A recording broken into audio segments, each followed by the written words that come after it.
내돈내산 영화 굿즈 자랑해 주세요. 영화 굿즈는 자랑할 게 없고요. 양조위랑 사진 찍었어요.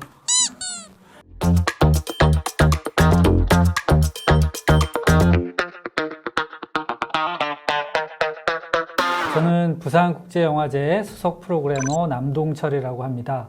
이란 영화를 비롯한 서아시아 영화하고 일본 영화를 담당하고 있습니다.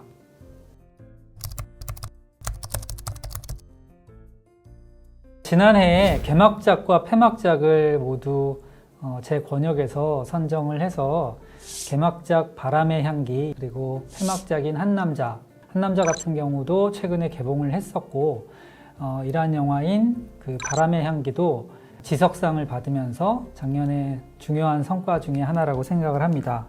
그리고 제가 지난해에 그 일본 영화의 새로운 물결이라고 해서 지난 10년간에 나온 일본 영화들 가운데서 좋은 신인 감독들의 작품들을 좀 소개를 했는데, 이 영화들 역시 좋은 반응들을 얻었고, 특히 미야케 쇼 감독의 너의 눈을 들여다보면 같은 영화는 올해 개봉을 해서 관객 여러분의 사랑도 받았다고 알고 있습니다. 그리고 이제 작년에 소개했던 우리 집의 기요하라 유이 감독 같은 경우는 신작을 만들어서 이 신작이 올해 부산국제영화제에서 다시 상영을 합니다. 많은 관심을 좀 부탁드리겠습니다. 좀 안타까운 소식부터 말씀을 드려야 되는데, 이란의 정치적인 상황이 지난해 그 영화제 기간 정도부터 해서 굉장히 안 좋아졌었습니다. 그 히잡을 제대로 쓰지 않았다는 이유로 한 여성이 의문사를 당한 뒤에 이에 항의하는 시위가 격렬하게 일어났고, 그걸 진압하는 과정에서도 굉장히 많은 사람들이 죽거나 다치는 일이 벌어졌습니다. 이런 상황 속에서 이란의 영화인들도 굉장히 많은 탄압을 받았는데요. 작년에 저희가 상영했던 작품인 레일라의 형제들의 사이드 루스타이 감독 같은 경우는 6개월 징역형을 선고를 받았는데, 그 반정부적인 그런 발언들, 이런 것들이 문제가 돼서 이렇게 됐고, 더군다나 앞으로 영화를 만들 수 없다 판결을 받았어요. 그래서 이런 어려움 속에서도 앞으로 새로운 작품을 만들게 됐으면 하는 바람이 간절히 들고요. 최근에 아주 기쁜 소식 하나가 있었습니다. 이란 영화인 알리 아마드자데의 크리티컬 존이라는 영화가 황금 표범상을 받았어요. 히잡을 쓰지 않은 여성이 등장하기도 하고, 그 여성이 이 세상을 향해서 아주 거친 이야기들을 하기도 하는 그런 장면들을 포함하고 있어서 이란 내에서 당연히 상영 금지가 됐고, 이란 밖으로 이 영화가 나가는 것을 막기 위해서 이란 정부가 노력을 했습니다. 그럼에도 이 영화는 로카르노 영화제에서 무사히 상영을 했고, 최고의 상에 해당하는 황금 표범상을 받게 됐습니다. 그래서 현재의 이란의 상황을 가장 잘 대변하는 영화 중에 하나가 아닐까라는 생각이 들고, 올해 부산국제영화제에서 이 크리티컬 존도 상영을 하니까 놓치지 말고 보셨으면 좋겠습니다.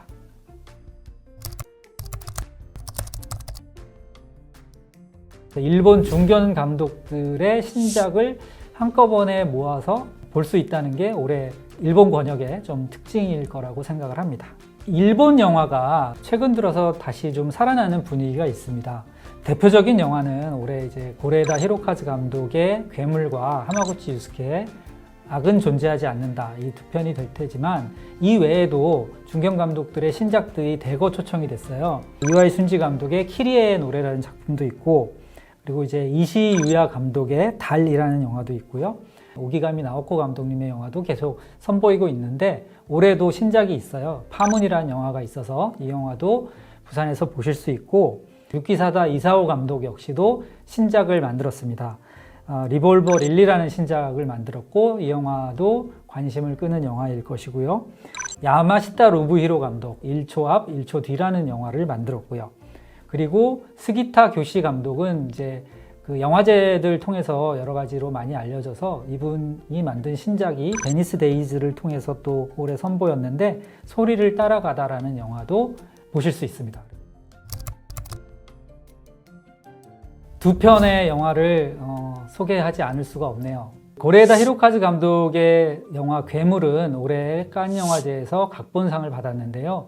이 영화는 일본에서 흥행을 굉장히 했습니다. 실제로 일본 관객들의 반응도 너무너무 좋았는데 교권과 학생 인권 뭐 이런 문제들에 대해서 아주 디테일하면서도 우리가 예상하지 못하는 지점까지 다루고 있습니다. 그러다 보니까 이 영화를 보고 나면 정말로 우리가 손쉽게 누구를 비난하거나 누구에게 손가락질하는 것으로 문제가 전혀 해결되지 않는다라는 것을 느낄 수 있고, 소년들의 세계라는 것이 어떤 것일까, 그 순수한 마음이라는 것이 어떤 것일까라는 것을 되짚어 보게 되고 깊은 감동을 느낄 수 있는 작품이기도 해서 손꼽아 이 영화를 보려고 기다리고 계실 거라고 생각을 합니다. 특히 이 영화는 올해 저희가 이제 야외 극장에서 상영을 할 수가 있어서 더 좋은 것 같습니다. 그리고 또 한편의 영화는 드라이브 마이 카를 통해서 아카데미 외국어 영화상도 받았던 하마구치 유스케 감독이 신작을 가지고 돌아왔습니다. 악은 존재하지 않는다라는 영화인데 아주 디테일한 연출이 돋보이는 작품이면서 하마구치 유스케 감독의 이전 영화들보다 훨씬 더 초현실적인 어떤 그런 면까지 담고 있는 작품이어서 하마구치 유스케 영화의 그 시작과 끝은 어디일까, 이런 것들을 정말 궁금해하지 않을까, 그렇게 생각을 합니다.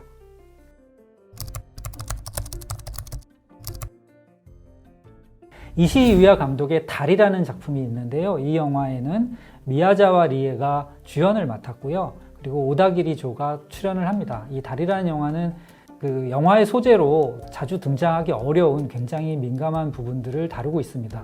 실제로 일본에서 있었던 어떤 요양병원에서 일어난 어떤 살인사건들을 다루고 있는데, 이 작품을 통해서 우리가 정상인 또는 비정상인 이런 식의 구분을 한다거나 어떤 편견을 가지고 사람들을 대할 때 그것이 얼마나 타당한 것인가에 대해서 우리가 다시 한번 좀 생각을 해볼 수 있는 그런 작품이지 않을까 싶습니다. 또 한편의 영화는 이와이 순지 감독의 그 신작인데요. 키리에의 노래라는 작품입니다. 이 영화에는 제목 그대로 이제 가수가 등장하는데, 아이나 디 엔드라고 하는 이제 일본의 가수가 이 영화의 주연을 맡았고요. 히로세 스즈가 또 출연을 합니다. 그리고 마츠무라 후쿠토, 아이돌 출신의 배우가 또 등장을 해서 여러분들이 아마 굉장히 관심을 가지고 보지 않을까라는 생각을 합니다.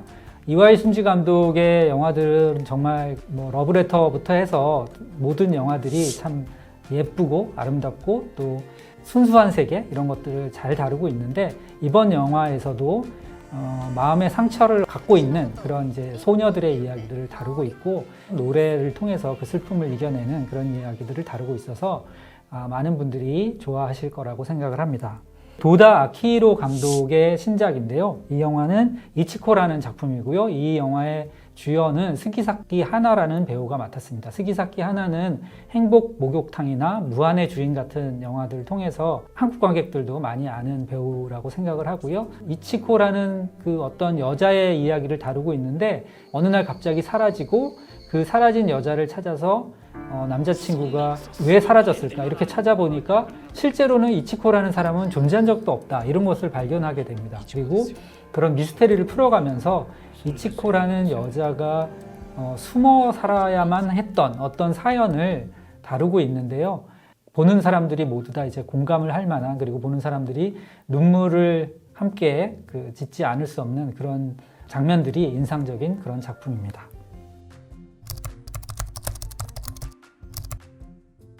대표적인 세 편의 영화를 말씀드리면, 기요하라 유이 감독의 모든 밤을 기억하다라는 영화가 있어요. 기요하라 유이 감독은 이제 우리 집이라는 영화로 데뷔를 했고, 이 영화는 베를린 영화제 포럼 부문에 상영이 됐습니다.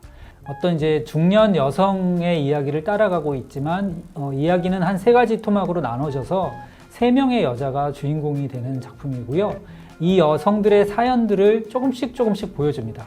이들이 가지고 있는 그 마음속에 굉장한 슬픔이 있구나라는 것을 느끼게 되고, 그 슬픔을 이겨내려고 하는 그런 강인한 의지까지 함께 느끼게 됩니다. 그래서 차분하고 조용한 영화지만 깊은 감동을 느낄 수 있을 거라고 생각을 합니다. 또 한편의 작품은 안개 너머라는 작품인데요. 무라세 다이치라고 하는 신인 감독의 작품이고, 이 영화는 산 세바스찬 영화제 뉴 디렉터스 부분에서 상영을 했습니다.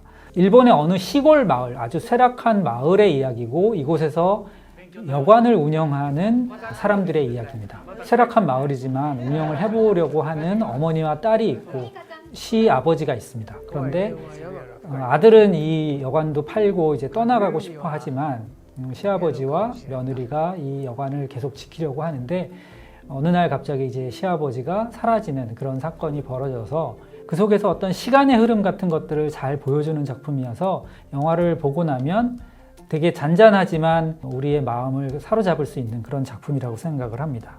또 하나의 영화는 스기타 교시 감독의 소리를 따라가다라는 영화고요. 베니스 영화제의 베니스 데이즈에서 상영을 했던 작품이고요. 제가 그 지난해에 일본 영화의 새로운 물결이라고 하는 특별전을 통해서 소개를 했던 감독이기도 한데요. 하루하라상의 리코더라는 영화로 마르세유 영화제에서 사관왕을 차지했던 감독이기도 합니다. 스기타 교시 감독의 영화를 보신 분이라면 아시겠지만 각각의 장면들이 자세히 설명하는 그런 장면들이 아니라 굉장히 이제 머릿속으로 여러 가지 추리를 하고 이것이 이런 일들이 벌어졌을 수도 있겠구나 라고 인지하게 되는 그런 작품이라고 할 수 있고요. 예기치 못한 영화적인 어떤 감동의 순간을 맞이할 수 있는 그런 영화입니다. 야마시타 노부히로 감독의 1초 앞 1초 뒤라는 영화가 있는데요. 야마시타 노부히로 감독은 린다 린다 린다나 마을에 부는 산들바람이나 이런 영화들을 통해서 잔잔하지만 아주 그 유머러스하면서도 또 감동이 있는 그런 영화들을 만들어 왔죠. 이번 영화 역시도 그런 류의 영화라고 보시면 되고요. 마이 미싱 발렌타인이라고 하는 대만 영화가 있었고 그 영화는 부산국제영화제에서도 상영한 적이 있습니다. 근데 그 영화의 일본판이라고 보시면 됩니다. 그래서 하루의 기억을 몽땅 잃어버리고 무슨 일이 일어났을까를 이제 되짚어 보면서 잊고 있었던 어떤 과거, 감정 이런 것들을 다루고 있는 작품입니다. 그래서 이 야마시타 노부히로 감독이 이제 캐릭터를 잘 잡아서 보여주는 그런 특기가 있는데 이번 영화 역시도 남자와 여자의 캐릭터들이 굉장히 개성 있고 흥미로운 작품입니다. 그리고 또 한편은 유키사다 이사오 감독의 리볼버 릴리라는 영화인데요. 원작 소설이 있습니다. 그래서 이 원작 소설이 추리 소설까지는 아니라 하더라도 그런 이제 범죄 소설이라고 할 수 있고요.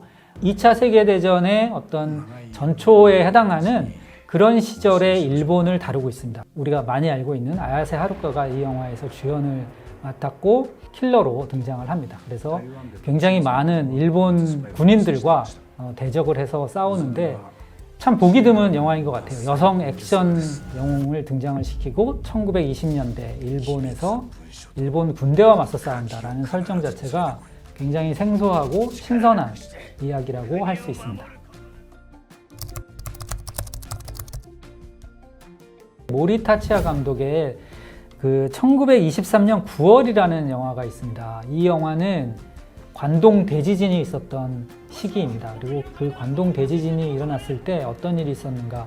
바로 조선인들이 뭐 우물에 독을 탔다 이런 소문들이 나면서 조선인들이 많이 학살을 당한 그런 일들이 벌어졌었는데 그 역사적 사건을 사실 한국 영화들도 이런 사건들을 거의 다루지 않고 있는데 일본에서 이 사건을 정면으로 다루고 있다는 것이 굉장히 예외적인 영화라고도 할 수 있을 것 같습니다. 그래서 모리 타치야 감독은 사실 이제 다큐멘터리를 많이 만드신 감독인데 다큐멘터리를 통해서도 일본 사회에 대한 비판을 많이 했었고요.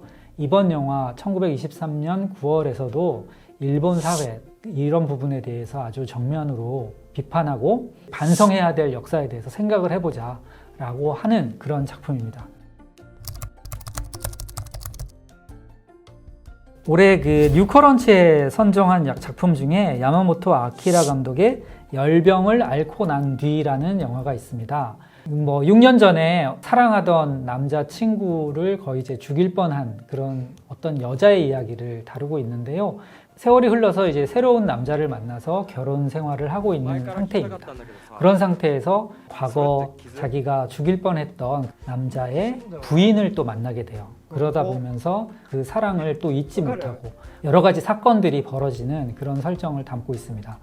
그 격한 감정들이 어떻게 생겨나고 어떤 극단적인 일들이 벌어질 수 있는지에 대해서 우리가 생각해보지 못한 어떤 것들을 다 다루고 있어요. 그러다 보니까 영화를 보시면 계속 무슨 일이 벌어지는 거지? 라고 흥미를 가지고 끝까지 보실 그런 작품이라고 생각을 합니다.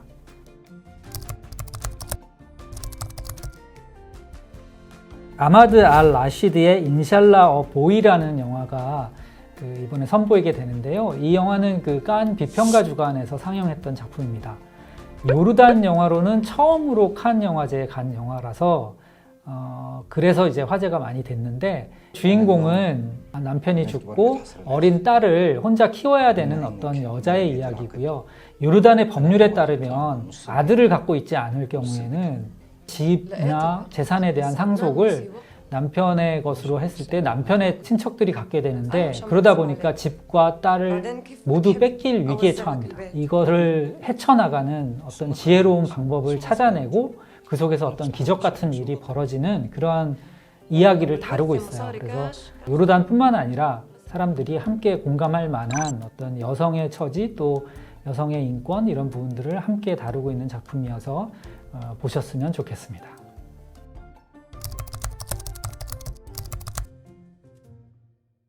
야외 상영을 꼭 보시라는 걸 다시 한번 또 추천을 드리고 싶습니다.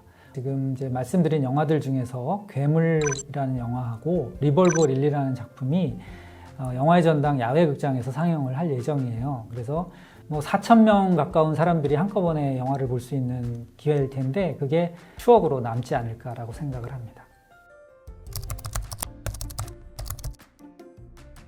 프로그래머로서 느끼는 가장 큰 딜레마는, 여러분한테 소개하고 싶은 영화가 굉장히 많습니다. 10개 중에 하나를 선택해야 되는 것이 저희의 가장 큰 딜레마고, 저는 그 딜레마에 항상 허덕이며 겨우겨우 헤쳐나오고 있습니다. 다른 영화제에서 스카우트 제의가 들어온다면 속으로 기쁠 것 같습니다.